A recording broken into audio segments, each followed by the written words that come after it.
Hello.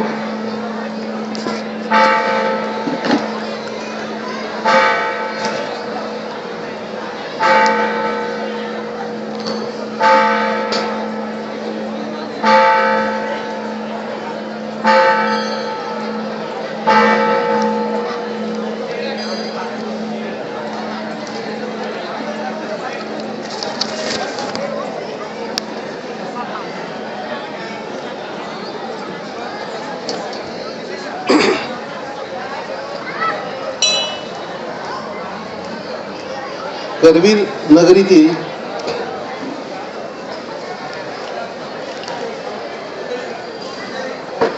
मला ते हे पाहिजे तुमचं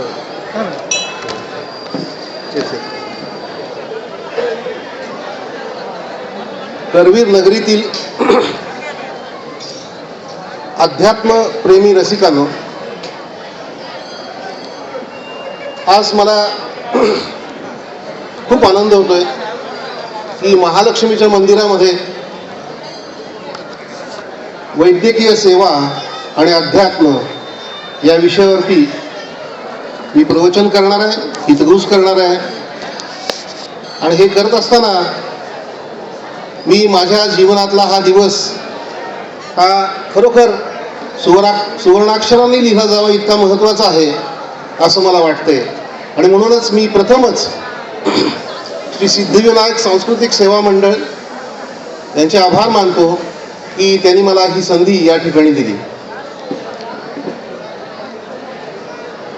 वैद्यकीय सेवेबद्दल मी आज या विषयाचं थोडं बहुत चिंतन करत होतो आणि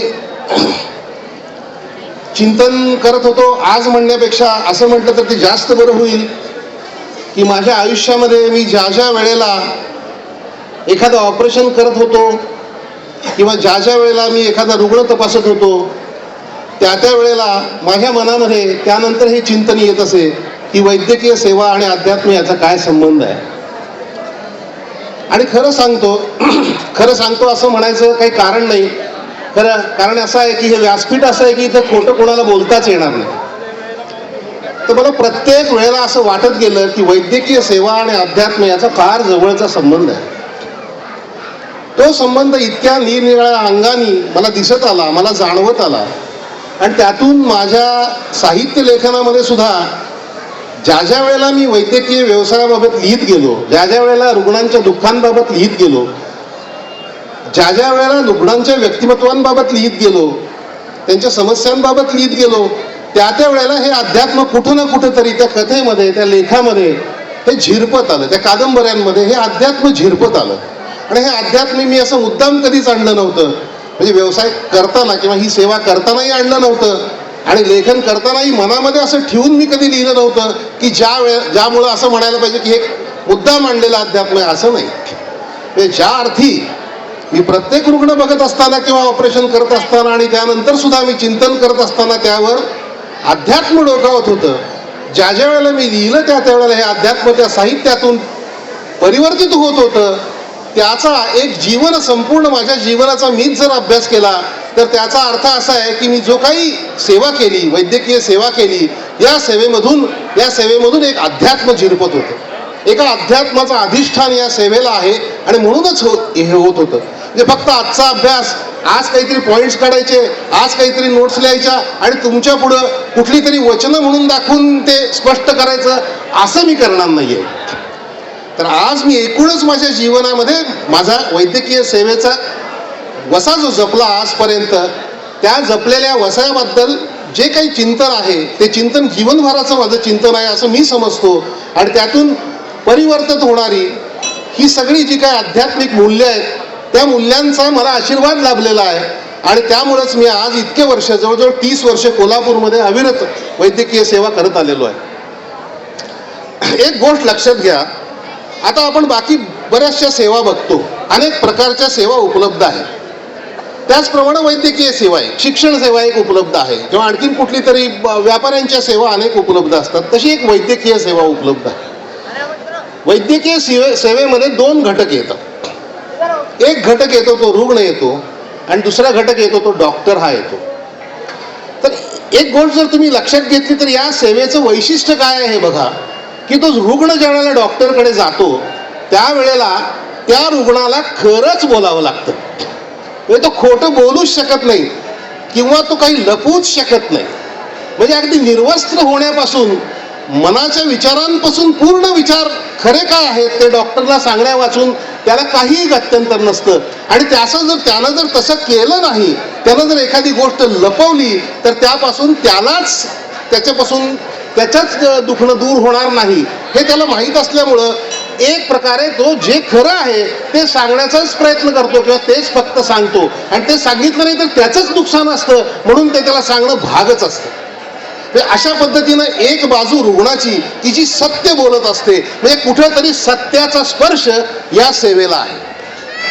तोच विचार जर डॉक्टरांच्या बाबतीत केला तर तुमच्या लक्षात येईल की कुठल्याही डॉक्टरला आपला रुग्ण हा बरा होऊ नये असं कधीच वाटत नाही. तो जे काही करत असतो तो 100% गोष्ट बरोबर करो किंवा 99% करो, त्याचं स्वतःचं स्किल किंवा त्याची बुद्धिमत्ता त्याची ही चपळता तितकी श्रेष्ठ दर्जाची असो किंवा नसो, पण त्याच्या मनामध्ये मात्र हा रुग्ण पूर्ण बरा व्हावा आणि अशा पद्धतीचा त्रास पुन्हा त्याला कधी होऊ नये हेच असतं. म्हणजे दोघांच्याही जवळ येण्याचे हेतू शुद्ध असतात आणि दोघांच्याही जवळ येण्याच्या हेतूमध्ये सत्य असतं. आणि तुम्हाला माहिती आहे की सत्य जे आहे ते सत्य ज्या वेळेला एखाद्या ठिकाणी असतं त्या ठिकाणी तिथे परमेश्वर असतो, त्या ठिकाणी तिथे परमार्थ असतो, त्या ठिकाणी तिथं अध्यात्म असतं. आता दुसरा भाग वैद्यकीय सेवेतला म्हणजे दुसरी गोष्ट म्हणजे सरेंडर. पूर्णपणे रुग्णाला सरेंडर व्हावं लागतं. त्या सरेंडर होण्यामध्ये शरणागती हा जो काही अध्यात्मामध्ये शब्द वापरला गेलेला आहे तर ती शरणागती किंवा समर्पण हा जो शब्द वापरलेला आहे हा दुसरा समर्पण हा एक महत्वाचा मुद्दा ह्या दोघांच्या संबंधामध्ये येत असतो. आणि तो मुद्दा असा आहे की त्या रुग्णाला समर्पित व्हावं लागतं की बाबा रे, जे काही मी सोसलंय, जे काही मी भोगलंय, जे काही वेदना मला आता सध्या होत आहेत आणि हे माझं सगळं करून आता संपलंय आणि मला यातून तू मोकळं कर, म्हणून तो रुग्ण हा त्या डॉक्टरपाशी समर्पित होत असतो. म्हणजे ही समर्पणाची भावना ह्या दोघांच्या संबंधामध्ये असते. आणि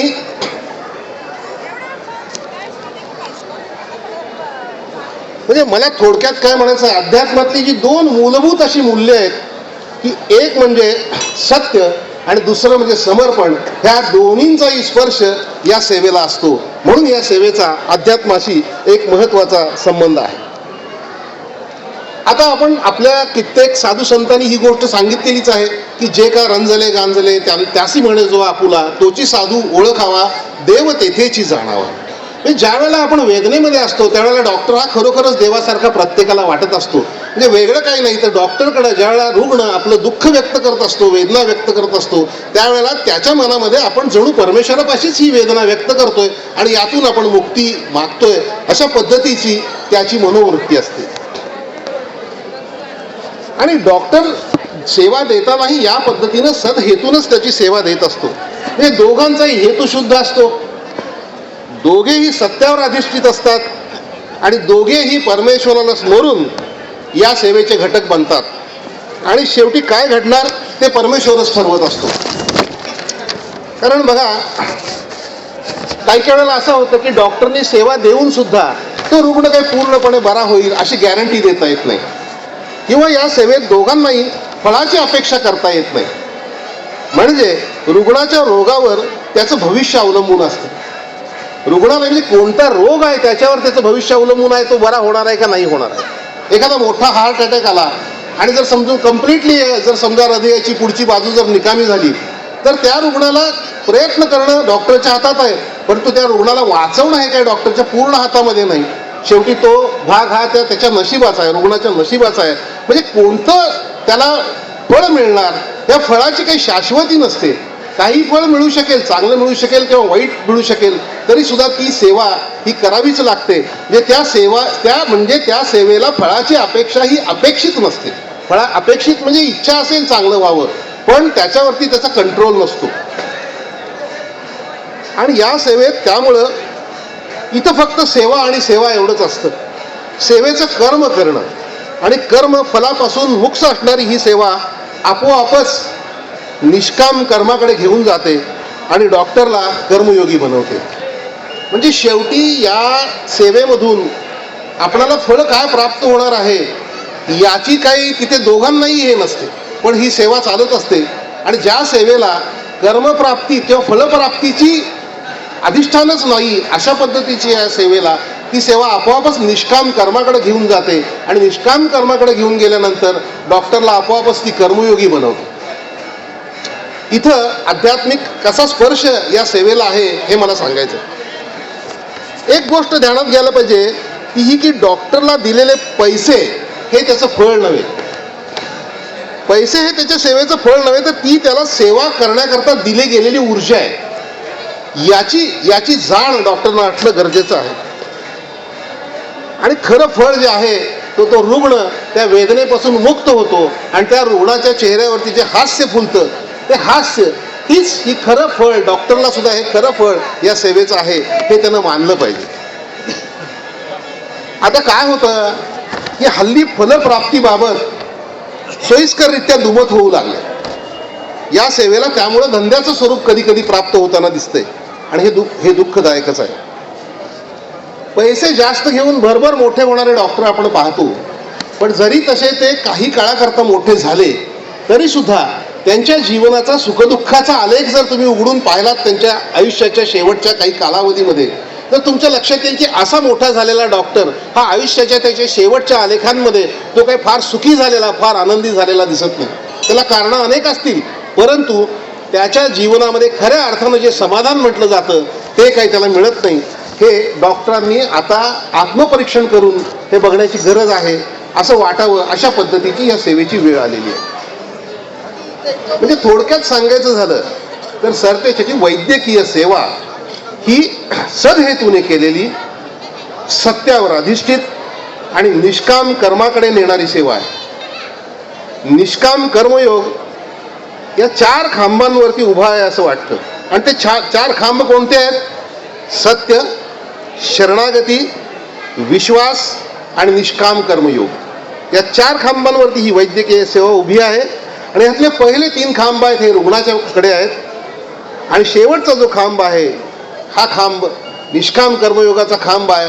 हे डॉक्टरचं कर्तव्य आहे. हे डॉक्टरकडे येणारी ती गोष्ट आहे. आता यामध्ये जर तुम्ही बघितलं तर रुग्ण हा हतबल झालेला असतो, तो पूर्णपणे सरेंडर झालेला असतो, शरणागती पत्करलेली असते.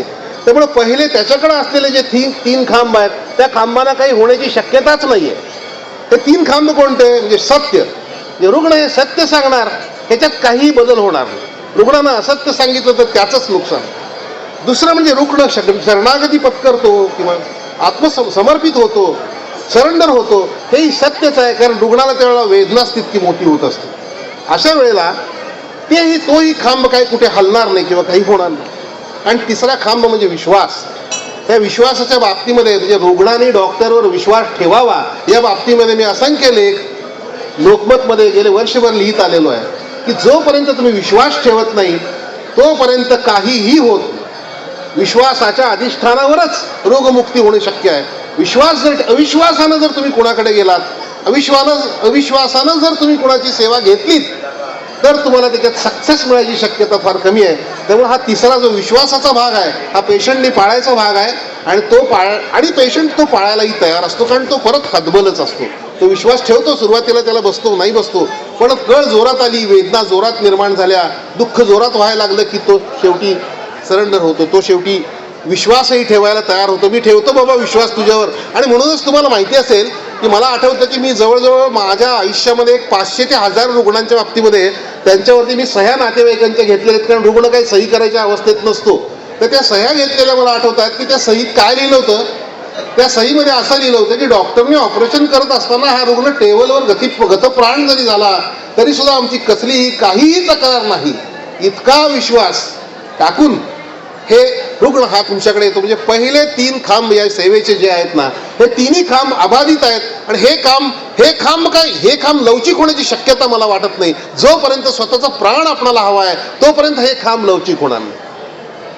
झालाच जर खांब लवचिक होणारा कोणता खांब आहे तर तो निष्काम कर्मयोगाचा खांब आहे. आणि तो कुणाच्या बाजूला येतोय? तो डॉक्टरच्या बाजूने होता. आणि आज या निष्काम कर्मयोगाच्या बाबतीमध्येच डॉक्टरच्या बाजूला आलेला हा जो खांब आहे, त्या खांबाचाच तो खांबच थोडासा डळमळीत होतोय का काय अशी शंका निर्माण व्हायला लागली. आता याच्यातला जर पहिला भाग बघितला सत्याचा, हे जे 4 खांब मी तुम्हाला सांगितले त्यातला पहिला खांब मी सत्य सांगितला. आता जर सत्याचा तुम्ही विचार केलात तर जीवनभर स्वतःचा शोध घेत जगणं, जीवनभर स्वतःचा शोध घेत जगणं हे आपल्याला अध्यात्म सांगतं. मग ते काय सांगतं? स्वतःचा म्हणजे कुणाचा शोध घेत जगणं, स्वतःचा म्हणजे सत्याचा शोध घेत जगणं ना. आणि आत्मतत्वापेक्षा सत्य वेगळं असू शकेल काय? माझं तर म्हणणं आहे सगळ्यात खरं सत्य कोणतं जर माणसाच्या दृष्टीने असेल तर ते आत्मतत्व. आपलं आत्मतत्व जे आहे ते खरं सगळ्यात महत्वाचं सत्य आहे असं मला वाटतं. म्हणजे मी जो काय अभ्यास याचा करतो त्याच्यामुळे, आणि हे इतकं सत्याशी निगडीत आहे. आणि आत्मतत्वाचा शोध घेणं आणि आत्मतत्वापेक्षा सत्य वेगळं असू शकेल काय, आणि आत्मतत्वच नाहीच झालं तर सत्य वेगळं उभं राहू शकेल काय, हा प्रश्न मला नेहमी पडतो. म्हणजे आत्मसत्वाचा शोध हा सत्य शोधनाचाच एक भाग आहे असं आपल्या लक्षात येईल. म्हणजे अध्यात्मातलं एक सगळ्यात महत्वाचं जे तत्व आहे सत्य, आणि ते सत्य सुद्धा या वैद्यकीय सेवेचं एक तत्व आहे. आणि दुसरा भाग मगाशी मी तुम्हाला सांगितलं ती शरणागती. शरणागती ही भक्ती मार्गामधली एक अलौकिक अवस्था आहे. आणि सरते शेवटी टोटल डेडिकेशन किंवा पूर्ण समर्पण हे अध्यात्मशास्त्रात मुक्तीची संकल्पना राबवणारी अवस्था आहे. म्हणजे पुन्हा एकदा हे समर्पण जे आहे हे अध्यात्माशी किती निकट आहे, भक्ती मार्गाशी किती निकट आहे हे आपल्या सर्वांना चांगलं माहिती आहे. हे काय फार विस्ताराने सांगण्याची गरज आहे असं मला वाटत नाही. आता या 4 खांबांपैकी चौथा खांब निष्काम कर्मयोग हा जो आहे हा थोडासा डळमळीत होऊ लागलेला आहे. आणि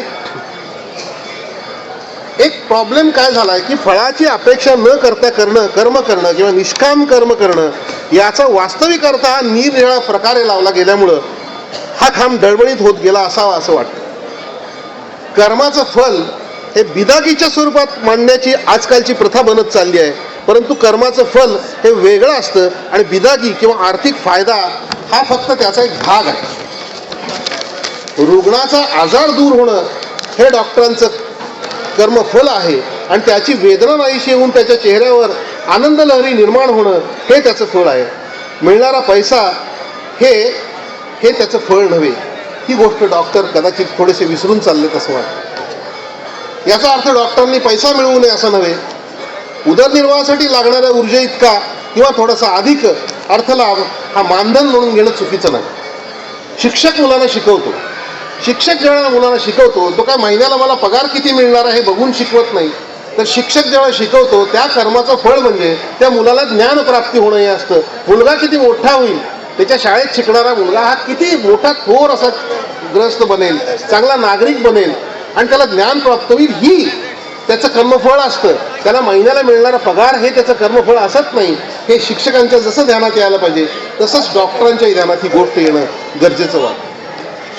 आता निष्काम कर्माचा व्यावहारिक अर्थ लावण्याचा जो प्रयत्न होत आहे आणि तो प्रयत्न होणारा हा काळ आहे आणि या काळाचाच हा महिमा आहे की ज्यामुळं या सेवेचा चौथा खांब हा डळमळीत होऊ लागलेला आहे.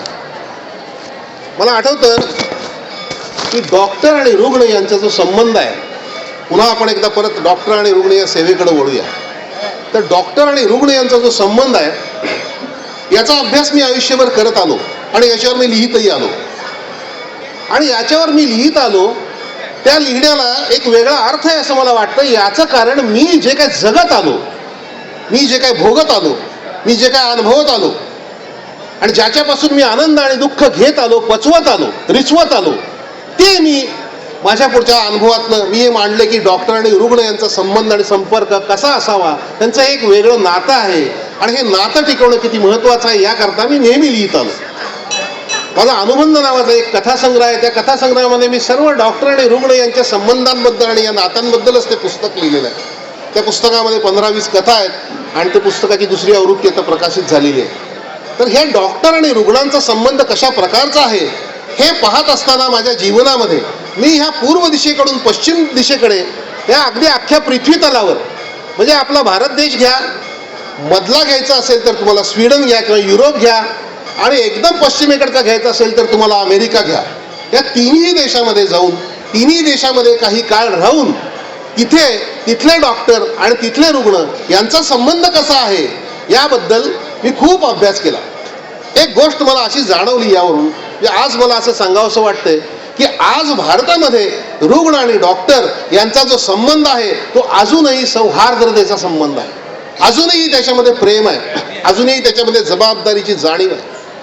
आणि हा जो काही संबंध आहे, हे जे काही नातं आहे, तुम्हाला माहिती आहे खेड्यामध्ये पूर्वी एखादा डॉक्टर असायचा, फॅमिली डॉक्टर आपण त्याला म्हणायचो, तर अगदी बारकी लहान लहान मुलं जाऊन त्या डॉक्टरला रडत जाऊन सांगायची की मला वडिलांनी आज मारलं म्हणून.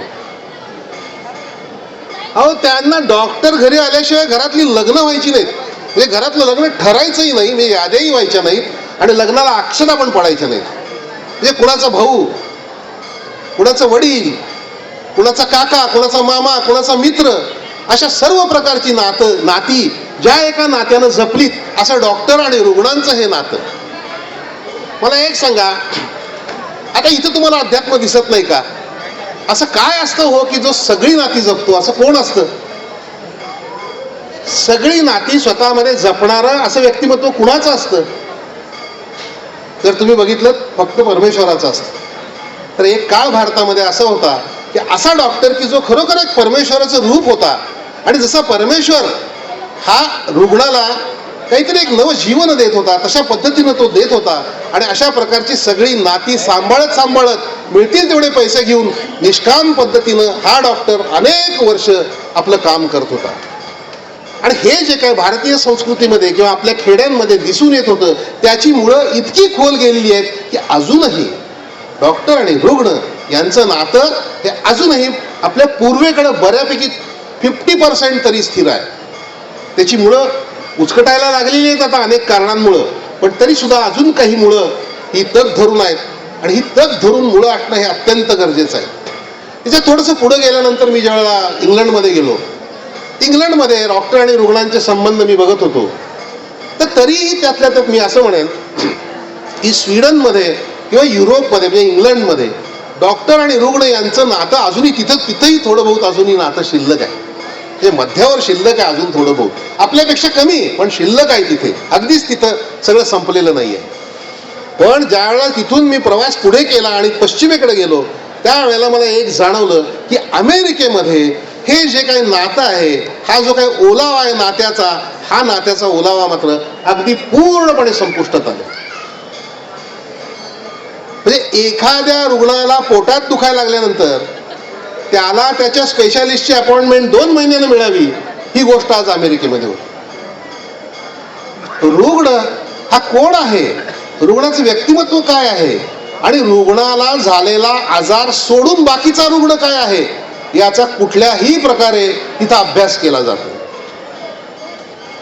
आणि जर असं असेल तर रुग्णाचा फक्त एकच भाग बघायचा, म्हणजे एकच बोट बघायचं किंवा एकच काहीतरी असं पाहायचं आणि त्याच्यावरच फक्त उपचार करायचा, अशा पद्धतीनं म्हणजे आपल्या अपेंडेजेसवर उपचार केल्यासारख्या या गोष्टी. म्हणजे रुग्णाच्या अपेंडिक्सवर उपचार केला, पण तो रुग्ण कोण आहे कधी कळलंच नाही, त्या रुग्णाचं दुःख काय कधी कळलंच नाही.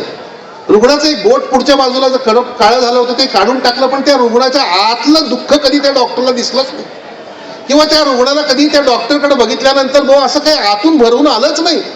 आज मला सांगा, जीव वाचवलेला पेशंट रुग्ण जेव्हा डॉक्टरकडे भारतात जातो तेव्हा किती नाही म्हटलं तरी तो वाकतो खाली, त्याच्या पायाला हात लावतो. आणि हे जे काही सगळं भावनेचं नातं आहे, भावनेचा ओलावा आहे, भावनेचा आदान प्रदान आहे, हे टोटली संपुष्टात आणणं चांगलं आहे असं वाटतं का तुम्हाला? हे आज पश्चिमेकडे होते, हे आज पश्चिमेकडे होतं, हे अमेरिकेमध्ये होतं. अमेरिकेमध्ये डॉक्टरचा आणि रुग्णाचा कुठल्याही प्रकारचा भावनिक संबंध शिल्लक राहिलेला नाही. आणि आज मला ही गोष्ट सातत्यानं सांगावीशी वाटते की हा भावनिक संबंध हा अत्यंत महत्वाचा आहे. मला सांगा, मुलातला आणि आईचा जर भावनिक संबंध संपला तर काय राहिलं? म्हणजे आई एक स्त्री राहिली आणि मुलगा एक पुरुष राहिला. स्त्री बहीण आणि भावामधलं नातं संपलं तर काय राहिलं? बहीण एक स्त्री राहिली आणि भाऊ एक पुरुष राहिला. या पद्धतीनं प्रश्न सुटत नाही. एक सगळ्यांना माहिती आहे की कुठलाही जो प्रश्न असतो वैद्यक शास्त्रामध्ये, तर हे सगळ्यात महत्वाचं आहे की वैद्यक शास्त्रामधला जर प्रश्न सुटायचा असेल तर त्या रुग्णाच्या मानसिकतेचा अभ्यास पूर्णपणे डॉक्टरने केला पाहिजे, तरच तो प्रश्न सुटू शकेल. एखादा भाग दुखतोय म्हणून रुग्ण सांगतो, त्यावेळेला सुद्धा जरी संबंध नसला तरी त्या त्याच्या मानसिकतेचा अभ्यास व्हायला पाहिजे. तो कुठल्या भागामध्ये राहतो आहे, त्याची आर्थिक परिस्थिती काय आहे, त्याच्या घरामधलं वातावरण काय आहे, आणि त्यामुळं त्याच्या मनावरती कुठल्या प्रकारचे परिणाम होत आहेत, आणि त्यामुळं एक मानसिक दबाव त्याच्यावर सतत येतो आहे का, आणि त्यामुळं त्याला असलेला हा रोग आपण औषधं देऊन सुद्धा बरा होत नाही काय, हे जर डॉक्टरला बघायचं असेल तर डॉक्टरनं पेशंटचा पूर्णार्थानं अभ्यास केला पाहिजे. आणि पूर्णार्थानं अभ्यास याचा अर्थ असा आहे की त्याच्या मनाचा अभ्यास, त्याच्या शरीराचा अभ्यास, तो जिथे राहतो तिथल्या वातावरणाचा अभ्यास, त्याच्या कुटुंबाचा अभ्यास, त्याच्या परिसराचा अभ्यास. एखादा रुग्ण जर समजा अशा परिसरामध्ये राहत असेल की तिथे जंतूंचा प्रादुर्भाव सर्व बाजूनी आहे, तुम्ही किती अँटीबायोटिक देऊन जरी त्या रुग्णाला त्या ठिकाणी पाठवलं तरी सुद्धा तो रुग्ण बरा होणार नाही. पुन्हा पुन्हा त्या जंतूंचा प्रादुर्भाव होऊन पुन्हा पुन्हा ते रोग त्या रुग्णाला होत राहणार. त्यामुळं डॉक्टरला जर खरोखरच रोगमुक्त माणसाला करायचं असेल, रुग्णाला करायचं असेल, तर त्याचा अभ्यास, डॉक्टरचा अभ्यास हा सर्वांगीण त्या रुग्णाबद्दल असायला हवा. मग मला सांगा, मी तुम्हाला 100% सांगतो, ही गोष्ट अमेरिकेमध्ये होत नाही. ही गोष्ट साधारणपणे 20 ते 25% युरोपमध्ये होते आणि भारतामध्ये ही गोष्ट होते. परंतु अलीकडच्या काळामध्ये हे जे काही वेस्टर्नाइज वारं यायला लागलंय, त्या वाऱ्याबरोबर जसे सगळेच संबंध तुटत चालले, म्हणजे माणसांमधले भावबंधच तुटत चाललेत. अशा या व्यापारीकरणाचा जो काही एक स्पीडनं येणारा हा पश्चिमेकडचा हा सगळा जो आहे, हा कुठंतरी आपण रोखायला पाहिजे. आणि कुठंतरी रोखत असताना पहिलं जे काही रोखणं आहे ते नात्यांच्या लेवलवर आपल्याला रोखता येईल.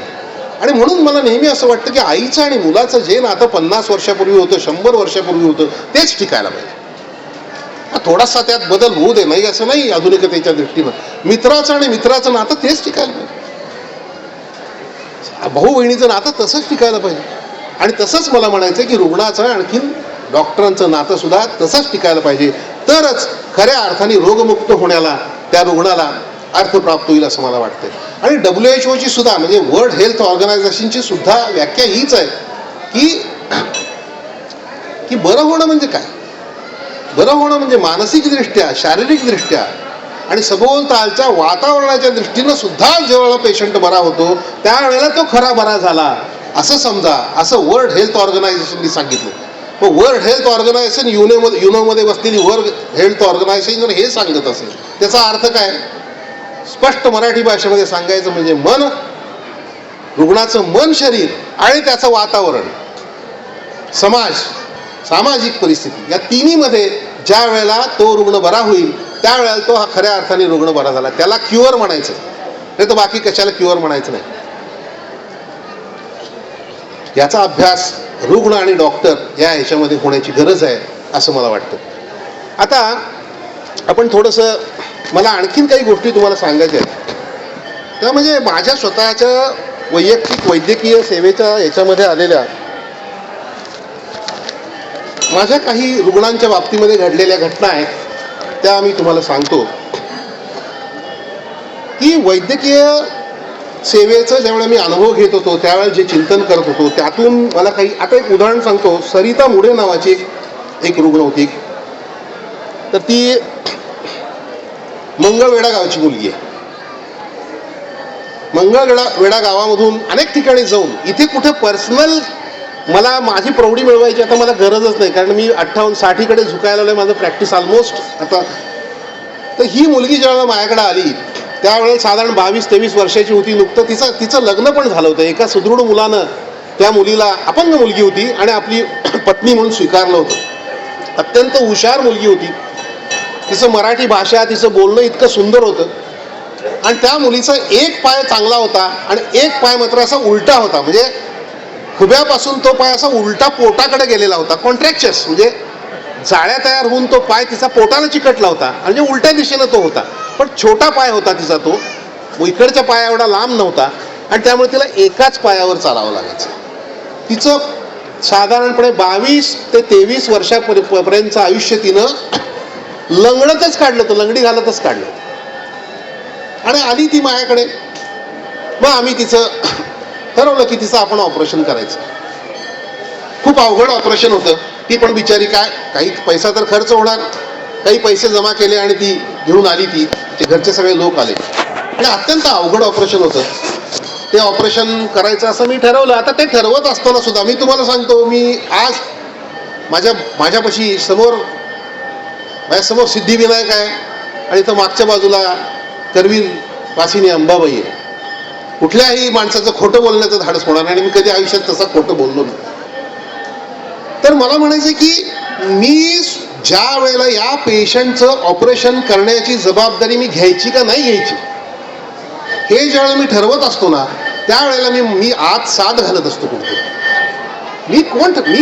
मी स्वतः एक व्यक्ती म्हणून कोण ठरवणार आहे की हे मी करू शकते का नाही करू शकते, काय मी काय ठरवणार ते. मग त्याचं मी आतमध्ये एक साथ देतो नेहमी, हे करू का नको, त्याला हात घालू का नको. आणि मग तो समोरचा येणारा जो काही फोर्स असतो, चैतन्य असतं, ते चैतन्य खुणवत असतं मला, अरे कर, कशाला भीतोस. ती मुलगी मला सांगत असते, डॉक्टर तुम्ही करा, माझं काय व्हायचं ते होऊ दे, ऑपरेशन करताना मी मरू दे, माझा पाय नाही चांगला होऊ दे, पण तुम्ही हे करा. हे कोण सांगत असतं? अहो, एक 12 वर्षाची किंवा 15 वर्षाची चिमुरडी पोरीला एवढी अक्कल असते सांगायची? सांगा मला तुम्ही. एक 17-18 वर्षाची किंवा 15-16 वर्षाची मुलीला अक्कल असते हे सांगायची की तुम्ही हे करा, मी मेले तर चालेल म्हणून? नाही, नसते. पण ते कोण सांगत असतं, कोण बोलत असतं तिच्या तोंडात? हे चैतन्य बोलत असतं, ते आव्हान करत असतं तुम्हाला. आणि त्या आव्हानाचा स्वीकार करायचा का नाही करायचा ते सुद्धा दुसऱ्या आव्हानाला, चैतन्यालाच आव्हान करत असतं आणि ते चैतन्य त्याला दाद द्यायची का नाही ते ठरवत असतं. पण तसं तिनं म्हटल्यानंतर, तुम्ही करा म्हटल्यानंतर, पैसे घेऊन आले म्हटल्यानंतर, मग मात्र मला परत या गोष्टींचा विचार करावा लागतो. पेशंट येऊन ॲडमिट होतो, मी सांगतो तिला, मी आज काही तुला सांगत नाही की तुझं ऑपरेशन मी करणार आहे का. अहो पण डॉक्टर तुम्हीच मला बोलवले, मी पैसे घेऊन आले, सगळं झालं आणि तुम्ही आता का नाही म्हणता. नाही बाळ, आज मी तुला काही सांगत नाही, तुझं मी ऑपरेशन करणार आहे. मी जातो घरी, विचार करत बसतो, पहाटे उठल्यानंतरही परत विचार करत बसतो आणि मी झोपी जातो. कसा एक दिवस जातो, नाही नको करायला ऑपरेशन. इतके बाकीचे सगळे फोर्सेस असे असतात की त्यामधून हे एवढं धाडस कशासाठी आपण करायचं, नको करायला, हे खूप अवघड आहे असं वाटून जातं, नको वाटून जातं, नाही करत. दुसऱ्या दिवशी राऊंडला जाताना त्या मुलीकडनं जात असताना मुलगी माझ्याकडे आशेनं बघत असते, डॉक्टर तुम्ही हा ऑपरेशन काय करणार का नाही करणार. नाही, मी तुला आज नाही सांगत, तुला मी उद्या सांगतो. हे बघा, मग दुसऱ्या दिवशी परत मी रात्री जातो, झोपतो. 2 दिवस मुलगी येऊन ऍडमिट झालेली असते. मग तिसऱ्या दिवशी मात्र ज्या वेळेला मी जातो त्यावेळेला एका मोठं चैतन्य आतमध्ये घेऊन मी तिथं जातो.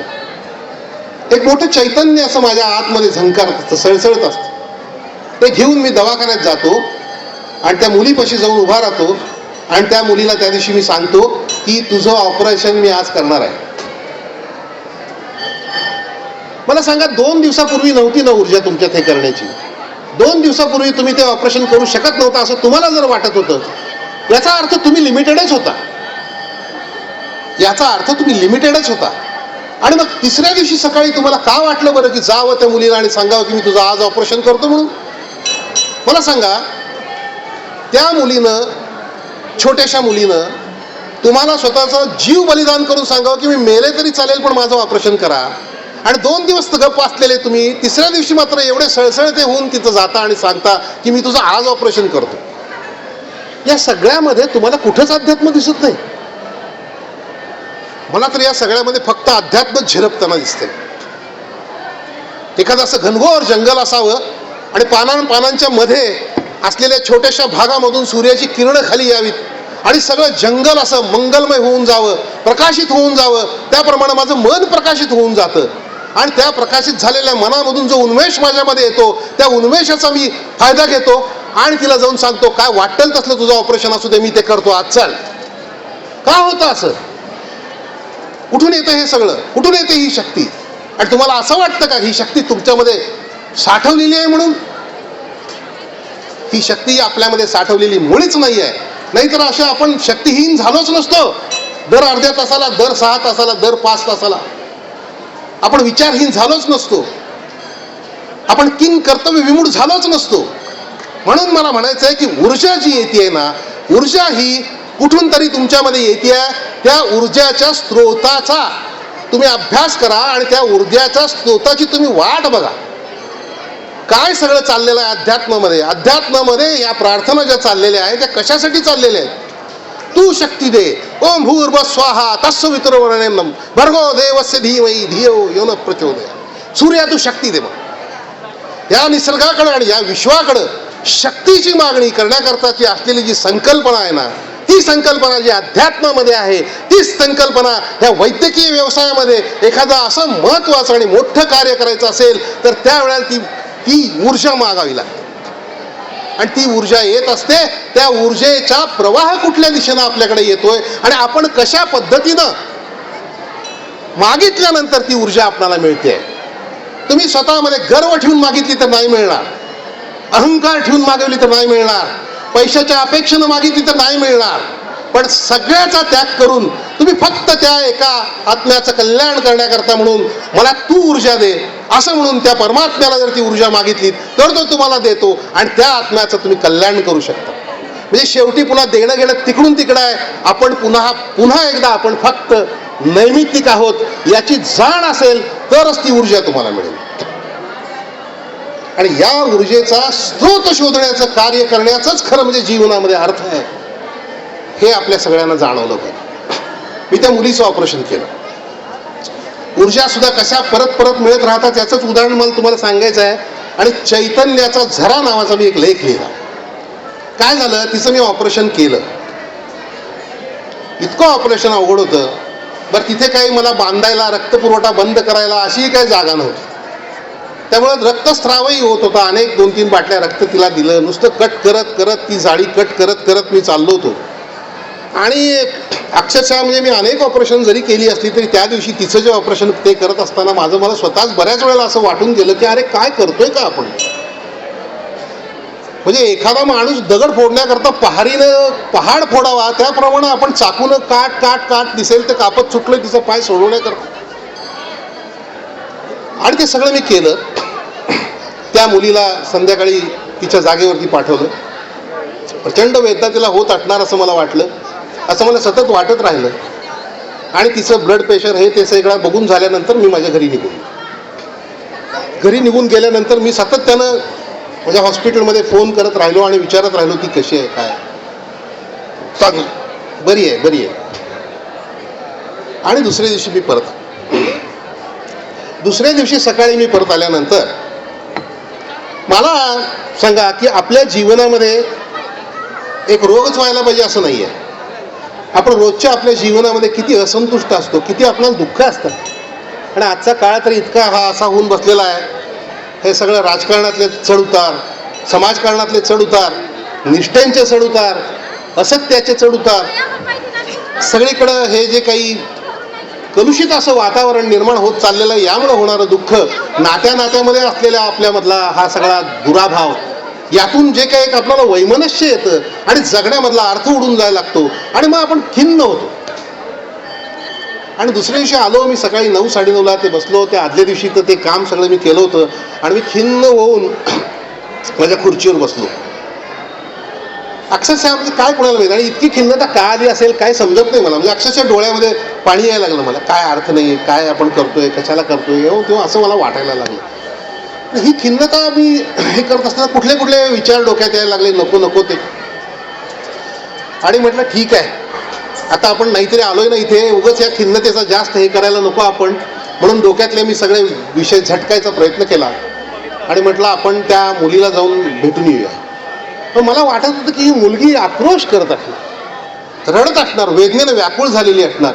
इतकं कालच आपण तिचं हे सगळं केलंय. आणि म्हणून हे माझी दुःख, सो कॉल्ड माझी दुःख घेऊन मी त्या मुलीकडे गेलो. खरं म्हणजे मला एक गोष्ट सांगा, आता खरं म्हणजे दुःख किंवा विचार करण्यासारखी गोष्ट किंवा काहीतरी मोठं संकट कुणावर आहे हो? माझ्यावर आहे का? माझ्यावर काहीच नाही. मी सुदृढ आहे, पैसा अडकाय, सगळं आहे. खरं म्हणजे आता ती मुलगी, तिला वेदनेनं पछाडलेला असणार आहे, तिला कदाचित दुःखानं ग्रासलेला असणार आहे, बरोबर आहे. तर त्या मुलीकडे मी इतका खिन्न झालेला माणूस त्या मुलीला भेटायला म्हणून गेलो. त्या मुलीला भेटायला म्हणून गेल्यानंतर मला भीती वाटत होती तिच्या खोलीत पाऊल टाकताना की ती जोराचा आक्रोश करेल. इतकं दुखतंय तितकं दुखतंय सांगेल, तिला घाम येईल. पण मी तिच्या खोलीमध्ये प्रवेश केल्या केल्या तिचा चेहरा जो पाहिला तर त्या चेहऱ्यावरती इतका आनंद पसरलेला होता की काय सांगू तुम्हाला मी. तिचा चेहरा इतकी खळखळून खळखळून ती हसत होती. फार मोठं मला आश्चर्य वाटलं. अगं म्हटलं, काल एवढं मोठं तुझं ऑपरेशन झालंय, दुखत नाही तुला, वेदना होत नाही? अहो ती म्हणली, वेदना कशा होतील, मला वेदना नाही येत होत. डॉक्टर बघा म्हणाली, माझा पाय वरती जो चालला होता तो पाय माझा आता या पायाला पॅरलल आहे, या पायाच्या बरोबरीने हा पाय तुम्ही माझा सरळ केलाय आणि हा माझा समोर पाय आहे. असे माझे दोन पाय एकमेकाजवळ मी आजपर्यंत कधी पाहिले नव्हते. आणि म्हणली, माझा पाय असा हलतच नव्हता, तो चिकटलेलाच होता. आता माझा पाय हलवू शकते असं म्हणून तिनं असा हलवून दाखवला आणि एक मोठा हास्याचा तिनं गडगडाट केला. इतक्या वेदनेमध्ये असण्याची अपेक्षा असलेलं हे बाळ, 10-20-22 वर्षाची ही मुलगी, आणि ही आनंदाने इतक्या जोरात हसते, हास्याचा गडगडाट करते आणि आपलाच पाय कसा हलतोय म्हणून मला ती दाखवते. केवढा मोठा आनंद आहे, केवढा मोठा आनंद आहे. एवढ्या मोठ्या आनंदाचा झरा आपल्याच हॉस्पिटलमधल्या वॉर्डातल्या एका कॉटवर असताना आपण मात्र एवढे दुःखी का आहोत? आपण मात्र कशाचा विचार करतोय? आपल्याला या कसल्या वेदना आहेत? आपण कशामध्ये गुरफटले आहोत? कसली पुटं आपल्यावर चढवून ती खरवडून काढण्यामध्ये आपल्या जीवनाचा वेळ घालवत आहोत. इथे एक मुक्तपणानं 22 वर्ष एवढं मोठं ऑपरेशन झालेली मुलगी हर्षानं आणखी उन्मेषानं नाचते आणि तिथं आपण मात्र डोळ्यामध्ये अश्रू काढून कुठली तरी नाही ते मुखवटे पांघरून दुःखाला बिलगून घेऊन बसलो. या मुलीचा मी तो लेख लिहिला, चैतन्याचा झरा म्हणून. मला सांगा, खरं सांगा मला, तुम्ही यात तुम्हाला अध्यात्म दिसत नाही? काय अध्यात्म वेगळा असतो? दुसऱ्याला झालेला आनंद बघून स्वतःला आनंद होणं याला अध्यात्म म्हणत नाहीत. दुसऱ्याचा दुःखाचं परिमार्जन केल्यानंतर आपणाला आनंद होणं याला अध्यात्म म्हणत नाहीत. आपल्या दुःखांना विसरून आपल्या स्वतःवर चढवलेले वस्त्र सगळे आपण आणि आपल्यावर चढवलेली पुटं खरवडून काढून दुसऱ्यासाठी काहीतरी करण्याला अध्यात्म म्हणत नाहीत. म्हणून मी तुम्हाला सांगतो, वैद्यकीय सेवा आणि अध्यात्म याच्यासारखं एकमेकांच्या जवळ असणारं दुसरं काय आहे असं मला वाटत नाही. मी तुम्हाला आणखीन एक उदाहरण देतो. वेळ किती आहे मला? 15. दुसरं एक मी तुम्हाला उदाहरण देतो.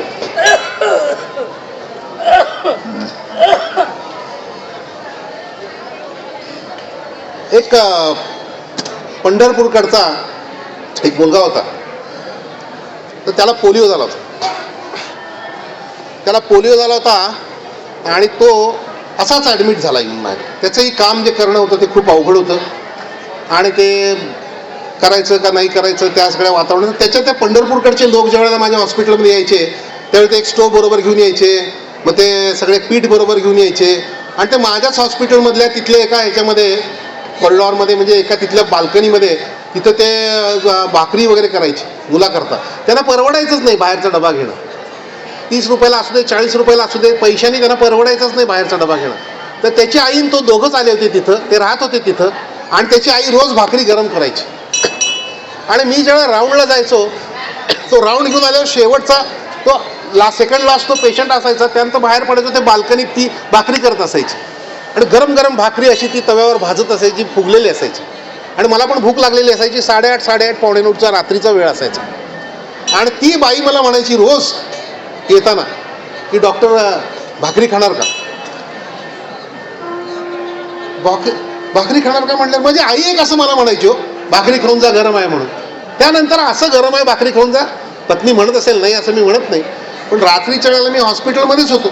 तिथून येताना कोणतरी एक माझ्या माऊलीसारखी मला भाकरी खाऊन जा गरम म्हणणारी स्त्री आपल्या हॉस्पिटलमध्ये स्वयंपाक करते आणि आपल्या मुलाला देते. आणि तो मुलगा पोलिओग्रस्त झालेला, त्याला चालायला येत नाही, असा तो असा खरडत चालतो तो, त्याला काही एका जागेवर दुसऱ्या जागेवर जाता येत नाही. आणि तो इतका अवघड होतं त्याचं पण ऑपरेशन. मी त्याला पाहिल्यानंतर त्यालाच मी साष्टांग नमस्कार घातला. बाबा म्हटलं, तू माझ्या नादाला लागू नको, तू कुठतरी जा. या आलेल्याच दिवशी मी त्याला सांगितलं होतं की तू परत जा, हे घोंगडं मला माझ्या गळ्यात तुम्ही मारू नका, हे तुम्ही घेऊन जावा. त्यांना ज्यांनी पाठवलं तर त्या संस्थेला कळवलं मी, म्हणलं हे काय मी करणार नाही, घेऊन जावा. मग नाही, तो मुलगा म्हणला नाही, ते काय त्यांनी कळवलं संस्थेत त्या मुलानं की नाही, म्हणलं आम्ही राहतो इथं, आम्ही राहतो, कसं डॉक्टर करत नाहीत ऑपरेशन माझं, बघूया. म्हणलं राहा, म्हणली तुला राहायचंय तर राहा. त्याची बायको आई त्याची भाकरी करून द्यायची, ते भाकरी काय तर ते जेवायचे, राहायचे. 1 दिवस झाला, 2 दिवस झाले, 3 दिवस झाले, 4 दिवस झाले, मी काय त्याच्या ऑपरेशनचं नाव काढलं नाही, मला ते नकोच होतं झालं. आणि मी विचार पण केला नाही त्या मुलीच्या बाबतीत. निदान घरी जाऊन मी रोज झोपत तर नव्हतो, मी विचार तर करत होतो काय करायचं या मुलीचं म्हणून. ह्याच्या बाबतीत मी विचारही केला नव्हता ह्याचं काय ऑपरेशन करायचं. म्हणलं व्हीलचेअर घे आणि व्हीलचेअरवरनं फिरकी कुठे फिरायचं तिथं, हे एवढं सगळं कशाला कोडं टाकते स्वतःला आणि मला पण. झालं तो साधारणपणे बघा 15-16 वर्षाचा मुलगा होता. काळा होता चेहरा, दिसा पण फार दिसायला पण काय फार स्मार्ट होता असं, काळा होता. आणि चालायला यायचं नाही, तो पाय असेच परपडत हाताने चालायचा, म्हणजे थोडक्यात तो हाताने चालायचा. मग मी 1 दिवस झाला काही नाही, 2 दिवस झालं काही नाही, 3 दिवस झाले, 4, चौथ्या दिवशी मी सांगितलं, म्हणलं या दोघांना, आता ही मुलगा आणि जी आई, या दोघांनाही म्हटलं तुम्ही पाठवून द्या घरी, बाद झालं म्हणलं, 4 दिवस झाले आता आणि मी काही हे करणार नाही आहे, मी ठरवलेलंच आहे म्हटलं, याला पाठवून द्या. मग मी त्या मुलाकडे गेलो. चौथ्या दिवशी म्हटलं आता याला सांगायचं, म्हटलं. मग त्याला पहिल्यांदाच त्याच्याकडे गेलो, म्हटलं पुन्हा नंतर राऊंडला पुन्हा कटकट नको म्हणून पहिल्यांदाच त्याच्याकडे गेलो आणि त्या मुलाला मी सांगितलं, म्हटलं हे बघ बाबा, तू इथं थांबलास 4 दिवस, तुला वाटतंय की तुझं ऑपरेशन मी करीन म्हणून, पण मी काय तुझं ऑपरेशन करणार नाही, मला ते पैसेही नको तर मला काही नको, तू परत जा, असं मी त्याला सांगितलं. मी असा वळलो आणि मी दुसरे पेशंट बघायला सुरुवात करायला पुढं जायला सुरुवात केली. एक बघितला पेशंट आणि दुसरा पेशंट मी बघत होतो, तेवढ्या पाठीमागनं एवढा मोठा हंबरला फोडला, इतका मोठा आवाज काढून तो मुलगा रडायला लागला की काय माझं मलाच काय कळेना. एकदम अचानक शांततेमध्ये तर एकदम जोरात कोणीतरी किंकाळी फोडल्यावर कसं आपलं हृदय एकदम असं हे होऊन जातं, असा मी एकदम पिळवटून गेलो आणि ओरडायला लागला, जोरात रडायला लागला, डोकं आपटून घ्यायला लागला, तोंडात मारून घ्यायला लागला दोन्ही हातांनी, फाड फाड फाड फाड असा.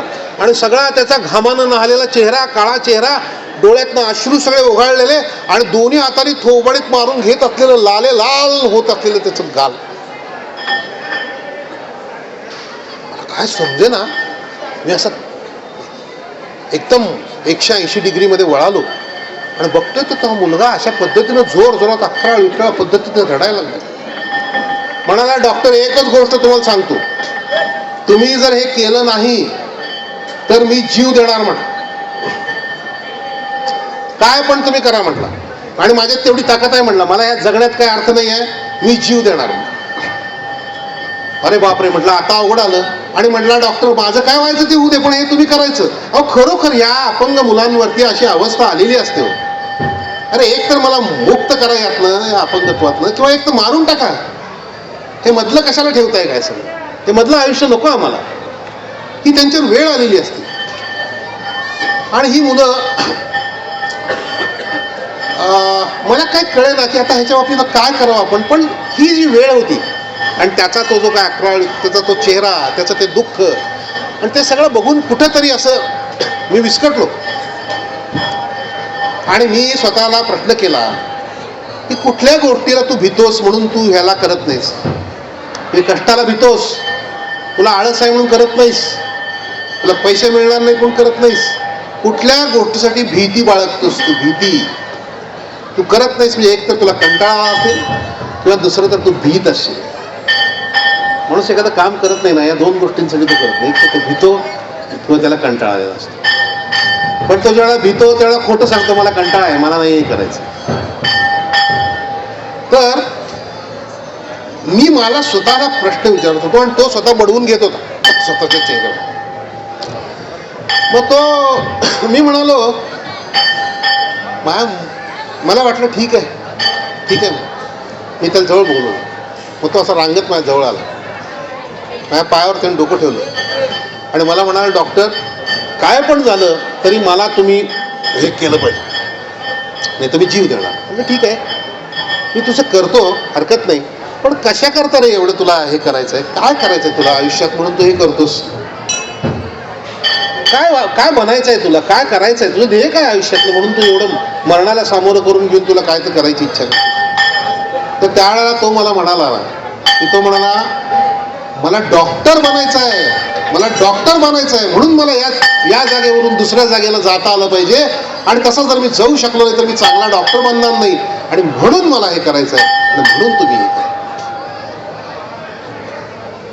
आणि मग इथं मी त्या खरं म्हणजे एका क्षणातच निर्णय घेतला की आपण हे करायचं काय होईल ते होईल करायचं. आता ही जी निर्णय क्षमता आहे, ही निर्णय क्षमता तुमच्यामध्ये देण्याची ऊर्जा कोण निर्माण करतं? तुम्हाला असं म्हणायचं तुम्ही निर्माण करता. आता तुम्ही जर निर्माण करत असता तर तुम्ही मग आजपर्यंत 4 दिवस केली नसती. त्या मुलाच्या चैतन्यानं तुम्हाला केलेलं आव्हान आणि तुमच्यामध्ये असलेल्या चैतन्यानं ते स्वीकारलेलं आव्हान, या खरं म्हणजे त्या चैतन्याचा आणि तुमच्यामध्ये असलेल्या चैतन्याचा हा जो काही एकमेकांशी झालेला संवाद आहे ना, या संवादावर खरं म्हणजे तुमचा फारसा अधिकारच नाहीये. तुमच्या शरीराचा तर मुळीच नाही, तुमच्या मनाचा तर नाही. या 2 आत्म्यांच्या मध्ये झालेल्या या संवादाचे कारणीभूत तुम्ही नाही आहात. एक लक्षात घ्या, या 2 आत्म्यांनी एकमेकांशी संभाषण करून ठरवलेलं हे जे काय होतं एका क्षणार्धार्थ घडलं. त्याकरता तुम्ही 4 दिवस विचार करून सुद्धा तुमच्या हातून ते झालं नव्हतं. म्हणजे तुम्ही त्याचे कारणीभूतही नाही आहात, तुम्ही त्याचे प्रवर्तकही नाही आहात. आणि ते धाडस करायचं ठरवलं मी, हे करायचं असं मी ठरवलं. हे कुठनं तरी एक ऊर्जा आपल्यामध्ये कुठनं तरी प्रक्षेपित होतीये, आपल्यामध्ये आज जातीये आणि आपल्याला सांगते अरे सांग त्याला, अरे त्याला सांग करतो म्हणून, कशाला घाबरतोस. आणि स्वतःमधली भीती संपवणारं अशा पद्धतीचं काहीतरी अंगामध्ये सळसळतं आणि आपण म्हणतो अरे चल मी करतो, काय वाटेल ते होऊ दे. आणि ही भीतीहीन अवस्था माणसामध्ये निर्माण होणं म्हणजेच तो मनुष्य मुक्तीकडे जाणार आहे असं मला वाटतं. ज्या वेळेला आपल्यामधली भीती संपुष्टात येते पूर्णपणे, 1% सुद्धा भीती शिल्लक नाही, अशी ज्या वेळेला अवस्था प्राप्त होते, ती अवस्था ह्या मुक्तीच्या अवस्थेपेक्षा काय फार वेगळी अवस्था असेल असं मला वाटत नाही. आणि त्या अवस्थेचं भान आणि त्या अवस्थेचा अनुभव हा माझ्या आयुष्यामध्ये मी अनेक वेळेला घेतला.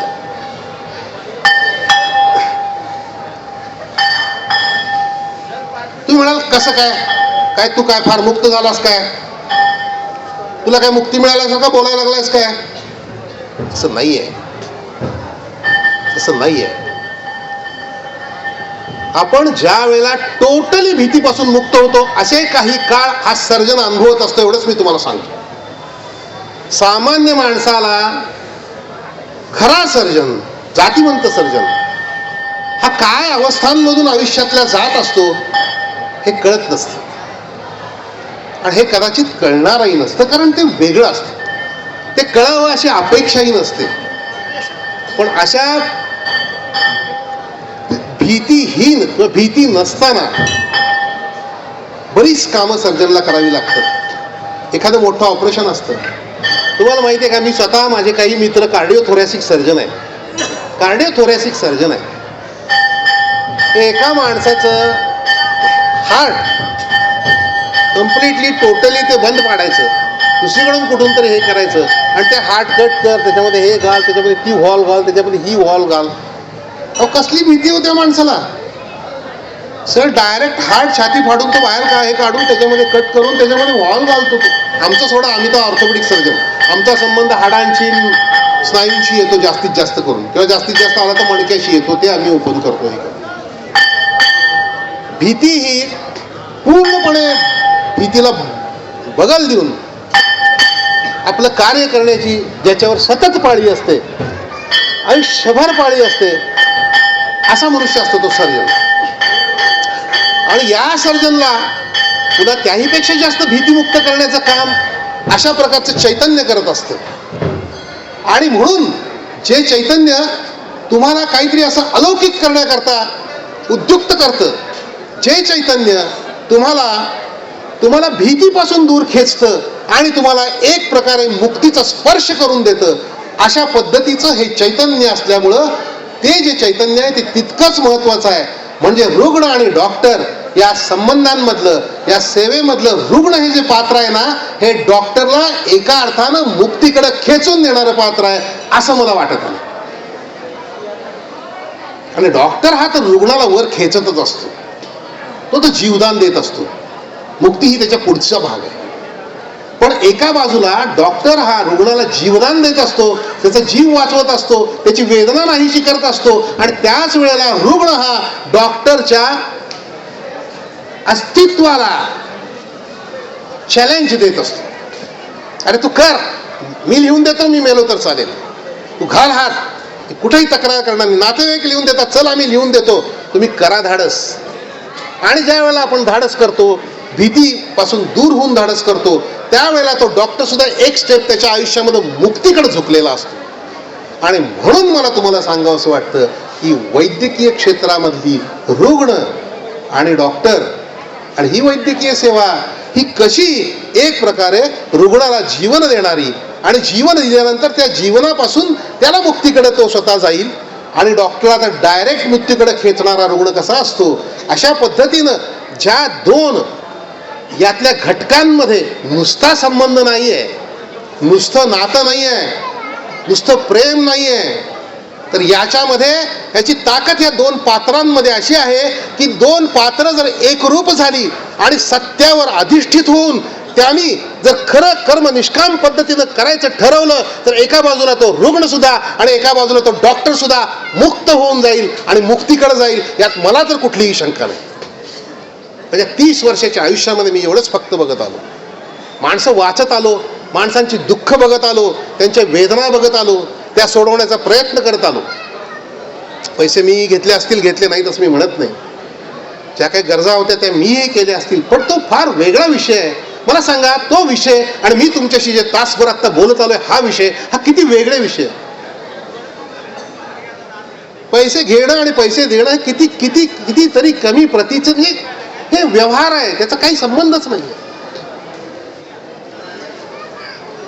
हा जो काही या नात्यामधला मी तुम्हाला सांगतो की जी नाती आहेत, प्रेम, मी म्हणतो ना आईच्या आणि मुलाच्या नात्यामध्ये परातत्वाचा स्पर्श आहे. वडिलांना मोठं कोण करतो? मुलगा करतो. कसा मुलगा बनवणार मोठं? बाप बनवतो. कोण बनवतो? मुलगा झाल्यानंतर तो बाप बनतो. तो बाप बनतो म्हणजे काय बनतो हे तुम्हाला फार चांगल्या रीतीने माहिती आहे. तुम्ही जेव्हा बाप नव्हता आणि तुम्ही जेव्हा बाप होता त्यावेळेला काय फरक असतो दोन्हीमध्ये हे तुम्हाला चांगलं माहिती आहे. मी माझा एक शेवटचंच फक्त दृष्टांत एका पेशंटचा देतो आणि माझा याची रजा घेतो. माझ्याकडे एक मुलगा होता, त्याला फिट्स येत होत्या. मुलगा एम्बेसाईल होता, म्हणजे मुलाला काय फारसं कळतच नव्हतं, वेडा होता तो, त्याला काहीच कळायचं नाही आणि त्याला परत फिट्स यायच्या. आणि अशा फिट्स येऊन कधी हे हाड मोड कधी ते हाड मोड करत त्याची दोन्ही हाताची हाडं इथनं मोडली आणि हात असा वाकडा झाला होता. काही कारण नसताना 7वी 8वी मध्ये असताना परीक्षेला गेलेला अत्यंत हुशार मुलगा, काहीतरी घडलं, त्याला ताप आला आणि त्यानंतर त्याच्या स्वतःचा कंप्लीट कंट्रोलच गेला. मेंदूवरचा कंट्रोल गेला, सगळ्यावरचा कंट्रोल गेला, चालता येईना झालं, काही नाही, उचलून न्यायचं इकडून तिकडं किंवा व्हीलचेअरमध्ये घालून ढकलून न्यायचं. अशा पद्धतीने त्या बापानं बरोबर जवळजवळ 18 वर्ष त्या मुलाला फिरवलं होतं आणि त्या मुलाला त्यांनी माझ्याकडे आणून टाकला. एक फिट आली त्याला आणि दोन्ही हाडं मोडली. आणून टाकला, तिथे समोर बसला. किती खर्च येईल म्हणून मला विचारलं. काय आता काहीतरी खर्च येतो 10,000 15,000 20,000. मी त्याला सांगितलं एक 15,000 रुपये तुला खर्च येईल, एवढं करायचं आहे, दोन्हीकडे प्लेट लावायचे आहेत, असं आहे तसं. ठीक आहे म्हणलं डॉक्टर, पेशंट तुमच्याकडे ऍडमिट राहू दे आणि ऑपरेशन मात्र तुम्ही करू नका. काय हरकत नाही म्हणे, काही प्रॉब्लेम नाही, घेऊन टाकू. तेवढा पेशंट केलं, तो गेला. तो बाप होता ना, त्यांनी लाखो रुपये खर्च केले होते हा बरा व्हावा म्हणून त्या 8वी 9वीच्या काळामध्ये. पैसे तर यांच्याकडे काहीच नव्हते, गरीब होते. पण त्यानं काय प्रयत्न करत राहिला तो बाप, या दवाखान्यात जा, त्या दवाखान्यात जा, त्या दवाखान्यात जा, इथं कोणती योजना आहे, तिथं कोणती योजना आहे, फुकट कुठं होतंय का, करणारं कोण आहे का, हे शोधत शोधत तो 1 दिवस झाले, 2 दिवस झाले. दुसऱ्या दिवशी त्यानं मला फोन केला. फोन करून मला त्यानं काय सांगितलं की म्हटलं डॉक्टर, माझा तुमच्यावर पूर्ण विश्वास आहे, पण मला आणखीन 1 दिवस द्या, मी थोडं बघतो की माझ्या आर्थिक परिस्थितीच्या दृष्टीनं काय जमतंय का काय, किंवा कुठं दुसरीकडे होतंय का बघतो, पण नाही तर मग बघू काय करायचं. म्हणजे मी घेऊन जातो घरी त्याला. म्हणलं काय करायचं? सर काही दवाखान्यात जातो, काय असेल ते, हे काय हरकत नाही. मी म्हटलं त्याला पण त्याला मी काय हरकत नाही असं म्हणत होतो त्यावेळेला. कुठेतरी माया मनामध्ये अशी पाल चुकचुकली की आयला चला काय आपण पण हे कशासाठी करतो हे सगळं. गप्प बसलो, जाऊ दे म्हटलं, मग उद्या बघू. आणि दुसऱ्या दिवशी तो आला आणि दुसऱ्या दिवशी तो मला म्हणाला, ते जे आमच्या स्टाफला सांगितलं त्यांनी की मुलाला घेऊन जातो, घेऊन जायसाठी म्हणून आला. पैसे नाही आहेत म्हणाला, इकडे काय होत नाही दुसरीकडे कुठं, बघतो काय होईल ते होईल, कुठेतरी प्लास्टर घालून घेतो, काय असेल ते असेल, जातो घेऊन. आणि त्या 16 वर्षाच्या मुलाला बिचारा खांद्यावर घेऊन असं खाली येतो. याचं मला सांगितलं स्टाफनी किंवा ते चाललेच म्हणून. म्हणजे मी लगेच बाहेर आलो आणि माझ्या अशा जिन्यावरनं तो बाप असा त्या मुलाला असं खांद्यावर घेऊन, एकुलता एक मुलगा असा खांद्यावर घेऊन चालत चालत एक एक पाऊल खाली आला. आणि मी त्याला म्हटलं की बाबा रे, एक 5 मिनिटं माझ्या कन्सल्टिंग रूममध्ये आतमध्ये खुर्चीवर येऊन बसा म्हटलं. हरकत नाही म्हणून तो आत आला. त्यानं मुलाला झोपवलं तिथे एका बाजूला, समोर तो एका बाजूला बसला आणि माझ्याकडे बघायला लागला. मला म्हणाला काय सांगायचं, एक बाप म्हणून म्हटलं या मुलाला परत घेऊन जाताना मला खूप वाईट वाटतं. मी बघितलं म्हटलं, नाही कुठं होत नाही म्हटलं, तुम्ही सुद्धा काही जास्त पैसे सांगितलेले नाही आहेत म्हटलं, पण तेवढे पण पैसे माझ्याकडे नाही. त्यामुळे म्हणाला या मुलाकरता माझे 2-3 लाख रुपये गेले, माझ्याकडे काही पैसे नाहीत राहिले म्हटलं, याच्यासाठीच संपवले मी पैसे बरेचसे, त्यातून काय तो बरा झाला नाही. पण अशा अवस्थेमध्ये म्हटलं गेले 20-22 वर्ष या मुलाला मी फिरवते, काय करणार म्हटला. आणि त्याच्या डोळ्यामध्ये अश्रू उभे राहिले, त्याच्या डोळ्यात अश्रू उभे राहिले. आणि मी एखाद्या मगरगठ्ठासारखा त्याच्याकडे बघत नव्हतो. मी पण माझ्या पण डोळ्यातनं, मी पण त्याच्या डोळ्यात लक्ष ठेवलं होतं त्याच्याकडे. आणि त्याच्या डोळ्यातनं ते ओघळलेले अश्रू आणि त्यातून जो काही प्रकाश असा परिवर्तित झाला, त्याच्यामुळं काय माझ्यात बदल झाला एका क्षणार्धात तर मलाच काही समजलं नाही. सगळं सर्वांग माझं थरथरलं आणि माझ्या डोळ्यात अश्रू निर्माण झाले. ह्या माझ्या डोळ्यात निर्माण होणाऱ्या अश्रूंना मी जबाबदार होतो. आणि मी जर जबाबदार असतो तर मग 3 दिवस का नव्हतो. असे डोळ्यात अश्रू आले. म्हणजे बास बास बास, काही बोलू नकोस, काहीही सांगू नकोस, काही बोलू नकोस, काहीही सांगू नकोस म्हटलं.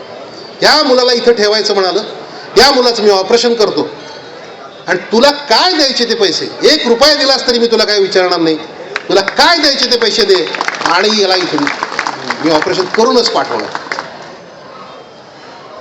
ह्यातली गंमत तुम्हाला सांगतो, यात कुठं अध्यात्म दिसत नाही तुम्हाला. तुम्हाला काय म्हणायचं की पीजी कुलकर्णी एवढे महान होते. पीजी कुलकर्णी महान नव्हते. इथंच तर गफलत, पीजीनी तसं मानलं तर तेही गफलत करतायत आणि तुम्ही तसं मानलं तर तुम्हीही गफलत करताय. पीजी मुळीच महान नव्हते आणि नाहीतही. पण पीजींच्या मध्ये संचार करणारी ही जी शक्ती आहे की ज्या शक्तीवर त्यांचा स्वतःचा अधिकार नाही, या शक्तीवर आहे अधिकार. काय मी सांगत होता अधिकार, तर मग माझं मला करता आलं नसतं अगोदर पहिल्याच दिवशी एवढं झक मारत त्याच्या वडिलाला सगळं गावभर फिरत लावायचं कारण काय होतं मला. म्हणून मी लोकमतमध्ये हे जे काही लिहित आलोय गेले वर्षभर, त्याच्यामध्ये बाप जागा झाला नावाचा एक लेख आहे. बाप जागा झाला. ज्या वेळेला त्या बापाच्या डोळ्यामध्ये मी ते अश्रू पाहिले आणि माझ्या डोळ्यामध्ये अश्रू आले, त्यावेळेला मला असं वाटलं की त्या माणसाच्या जागेवर जर मी असतो आणि माझा असा 22 वर्षाचा मुलगा मला खांद्यावर घेऊन आयुष्यभर, ज्या मुलाला काहीच कळत नाही असा वेडा मुलगा आयुष्यभर मला फिरवायची जर पाळी गेली असती आणि त्याचा हात मोडला असता असं होऊन आणि त्याच्या उपचाराकरता माझ्याकडे पैसे नाहीत अशा अवस्थेमध्ये शेवटच्या 4थ्या दिवशी तो मुलगा खांद्यावर घेऊन जर मला परत घरी जायची जर पाळी आली असती तर माझी काय अवस्था झाली असती. त्याच्यातला बाप आणि माझ्यातला बाप दोघंही जागे झाले आणि दोघांनी एकमेकांना समजावून सांगितलं की अरे बेटा, आपण दोघंही बाप आहोत, असं आपण दोघांनी रडायचं नाही, या दोघांनी आपण काहीतरी मार्ग काढायचा आणि यातनं आपण पुढे जायचं. हेच मला तुम्हाला सांगायचं आहे की त्या आत्म्याच्या मध्ये माझ्यातला बाप जागा करण्याची जी काही ताकद आहे, जे काही चैतन्य आहे, त्या अश्रूंच्या मध्ये माझ्यातला बाप जागा करून, माझ्यातला बाप ज्या वेळेला जागा होतो ना, मी तुम्हाला एक गोष्ट सांगतो, एकच आपल्यामध्ये तुम्ही जर खरोखर कोणी, सगळे बाप असणारच आहेत, पण जे बाप असतात ना त्यांना एक वेगळं संयुग त्यांच्यामध्ये निर्माण झालेलं असतं, फार भोगलेलं असतं त्यांनी. आणि ते जे काय आहे की नाही, ते ज्यावेळेला म्हणजे माझ्यामध्ये नुसता सर्जन राहिला नाही तर एक बाप निर्माण केला त्यानं. एक बापाच्या भूमिकेतनं मला त्याला सांगावं लागलं की नाही, आपण हे करायचं. अशा पद्धतीतनं हे समोरचा रुग्ण हा तुमच्यामध्ये निरनिराळ्या प्रकारचे चैतन्य खेळवत असतो. तुम्ही समोरून येणाऱ्या माणसाकडे ज्यावेळेला बघत असता त्यावेळेला नुसतं तो एक माणूस म्हणून बघू नका, एक रोगी म्हणून बघू नका. म्हणून तर रुग्ण नारायण नावाची संकल्पना आपल्या देशामध्ये असतात. ते डॉक्टर फक्त नारायण नाही, डॉक्टर फक्त देव नव्हे, तर रुग्ण हा सुद्धा देव आहे. गांधीजींनी तेच सांगितलंय, रुग्ण नारायण असा शब्द वापरला. जे सेवा इथं करायची आहे तोही नारायण आहे आणि जो सेवा करतो तोही नारायण आहे. अशा पद्धतीनं एका देवत्वाची दुसऱ्या देवत्वानं केलेली ही सेवा आहे आणि ही वैद्यकीय सेवा आहे. आज मी या ठिकाणी या महालक्ष्मीच्या चरणी आलो आणि सिद्धिविनायकाच्या समोर आलो आणि या दोघांच्याही माझ्यावर असलेल्या आशीर्वचनातून माझ्याकडून जे काही आज बोललं गेलं हे सगळं या सगळ्या वातावरणांमधून असं प्रक्षेपित जावं आणि सर्व डॉक्टरना आणि रुग्णांना हे समजावं की हे नातं वेगळं आहे आणि हे नातं अस्तित्वात टिकवणं अत्यंत गरजेचं आहे. त्या नाही जर तसं टिकवलं गेलं तर किडामुंगी मेल्याप्रमाणे, ढेकणं मेल्याप्रमाणे माणसं मरतील. ही निष्ठा महत्वाची आहे. दोघंही परमेश्वर आहात, दोघांनी एकमेकावर प्रेम करायचं आहे, दोघांनाही सांभाळायचं आहे आणि दोघांनीही पुढं जायचं आहे. ज्या ज्या रुग्णांचे मी प्राण वाचवलेले आहेत, ज्या ज्या रुग्णांचे मी पाय वाचवलेले आहेत, ज्या ज्या रुग्णांची मी घरं वाचवलेली आहेत आणि ज्या ज्या रुग्णांना मी त्यांच्या मानसिक दौर्बल्यामधनं, त्यांच्या डिप्रेशनमधनं बाहेर खेचलेलं आहे, असे साधारणपणे 25 ते 50 हजारपेक्षा जास्त रुग्ण आज मला काहीही जरी झालं तरी माझ्या समोर येऊन माझ्यासाठी काहीही करायला तयार आहेत.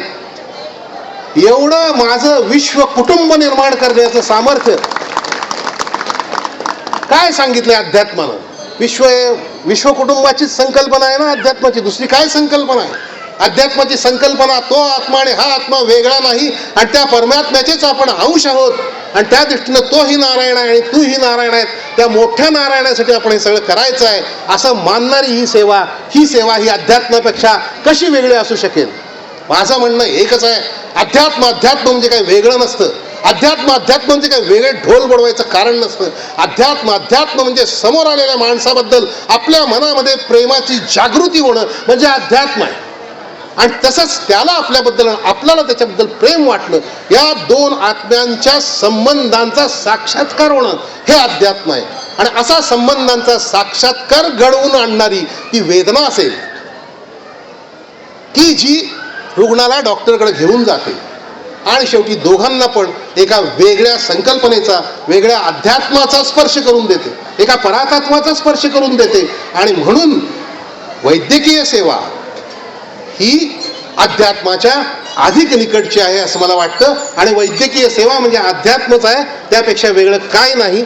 आणि मला माझ्या व्याख्यानाचा या शेवटच्या मी आज लिहिलेले 2-3 पॅरेग्राफ मी करावं असं वाटतं. आणि ते असे आहेत,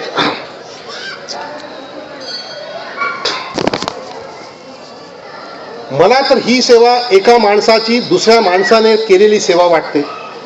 2 आत्म्यामधील साधर्म शक्तीचा बोध करून ही सेवा देते. आत्म्याचं अध्यात्माचं पक्क नातं सांगते आणि हळूहळू अद्वैताचा अर्थ प्रकट करत जाते. जीवनाचं उद्दिष्ट जर मोक्ष असेल तर ते या सेवेतूनच प्राप्त झालं तर अधिक बरं. काहीच न करता त्या मोक्षाप्रत जाण्याची इच्छा बाळगण्यापेक्षा सेवेतून त्याकडे जाण्यात जास्त चांगलं. कारण जर मोक्ष नाही मिळालं तर सेवा तरी झालेली असेल. काहीच न करणाऱ्याला काहीच मिळणार नाही. मोक्ष काय आहे आणि त्याची अनुभूती काय आहे हे सिद्ध नाही. ज्याला ती होत असेल तो परत कधीच येत नाही, त्यामुळं ती कळणारही नाही. पण निस्पृह सेवेतून निर्माण झालेली, वेदना शमन झालेल्या रुग्णाची हास्यमुद्रा ही जो आनंद देईल त्यात दुंबत बसणं हे मोक्षप्राप्तीच्या काल्पनिक अनुभूतीपेक्षा श्रेष्ठ असेल असंच आज तरी मला वाटतंय. धन्यवाद.